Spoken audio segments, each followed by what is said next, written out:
Bonjour à tous, je me présente, Julien Tessier, je suis actuellement en deuxième année au sein du Master ITI. Je vais commencer par vous parler un peu de mon parcours qui, je pense, est un parcours un peu atypique. Je suis issu d'une formation professionnelle, j'ai effectué un BEP tourneur-fraiseur, je me suis ensuite dirigé vers un bac pro en dessin industriel pour finir par un BTS en conception de produits industriels que j'ai réalisé en alternance. Donc à la suite de ces études, j'ai travaillé pendant 12 ans en tant que dessinateur en conception industrielle, dont 9 ans dans la société Radio Frequency System, qui est un équipementier dans la télécommunication sans fil, où je travaille encore aujourd'hui.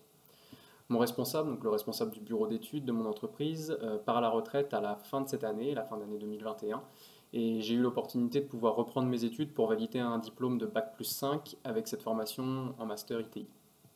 Donc, grâce à mon expérience professionnelle, j'ai pu monter un dossier spécifique qui m'a permis de rentrer directement en première année de master sans disposer de licence. Ce qu'il faut bien préciser, c'est que ce n'est pas une validation d'acquis qui me donne le diplôme d'une licence, c'est juste une acceptation de l'Université de Nantes de m'accueillir dans cette formation.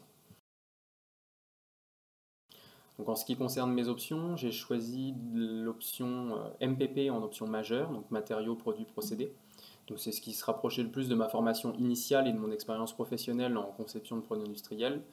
J'ai pu découvrir plusieurs sujets de recherche innovants au sein de cette option, comme des instrumentations avancées de machines qui permettent de réduire des consommations énergétiques ou augmenter des cadences de production, ou bien encore des études sur des recherches de contraintes dans des matériaux par des procédés d'observation via des rayons X. En première option mineure, j'ai choisi l'option phare, fabrication avancée et robotique. Donc c'est vrai que l'usage de la robotique est en plein essor dans l'industrie depuis quelques années et va encore se développer davantage avec l'usine 4.0, l'usine du futur.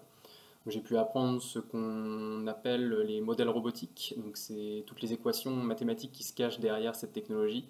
J'ai pu aussi découvrir plusieurs sujets de recherche associés au domaine de la robotique dans plusieurs domaines, comme le domaine médical, le domaine industriel ou encore le domaine agroalimentaire.